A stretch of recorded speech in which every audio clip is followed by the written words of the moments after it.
Ever since the 1979 Islamic Revolution, Iran's leaders have maintained a defensive posture towards the West, especially toward the United States.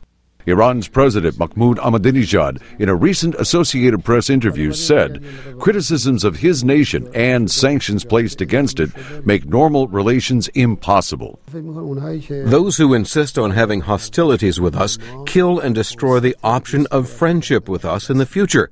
While many Iranians placed the start of troubles between their country and the United States in 1953, when Prime Minister Mohammad Mossadegh was overthrown, the breaking point came on November 4, 1979. The U.S. Embassy in Tehran was overrun that day by supporters of Iran's new clerical leader, Ayatollah Khomeini. More than 50 U.S. diplomats and staff were taken hostage and held for 444 days. 30 years later, the top embassy hostage, acting ambassador Bruce Langan, told VOA the Ayatollah's anger made dialogue impossible. The Ayatollah Khomeini, I'm convinced, never wanted a relationship with the United States, that he would do everything he could to prevent it from becoming reality. Diplomatic relations between the two nations were severed in 1980 and remain so to this day. And when war broke out in 1980 between Iran and Iraq, the United States supported Baghdad against Tehran. In 1997, Iran elected a reformer, Mohammad Khatami, as its fifth president. This raised hopes that perhaps now some dialogue between Tehran and Washington might be possible. And the following year, Secretary of State Madeleine Albright made a speech that held out a hand toward Iran, calling for the two countries to, quote, explore further ways to build mutual confidence and avoid misunderstandings as a step towards normal relations. But President Khatami responded by saying normal relations could not begin before the U.S. apologized for its part in the 1953 coup against Prime Minister Mossadegh.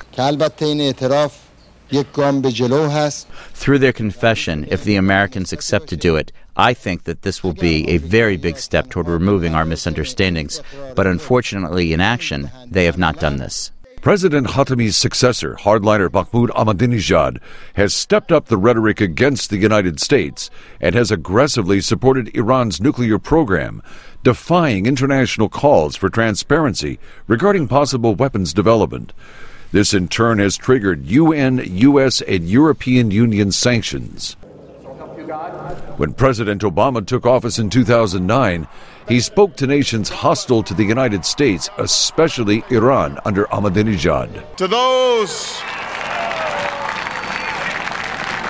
who cling to power through corruption and deceit and the silencing of dissent, know that you are on the wrong side of history, but that we will extend a hand if you are willing to unclench your fist. So far, though, Ahmadinejad's response has been defiant. The United States administrations must recognize that Iran is a big power and accept it as such. Despite his tough stance, the Iranian president has indicated this week that he is willing to reopen nuclear talks with the United States and its partners, the so-called 5+1 nations. Jeffrey Young, VOA News.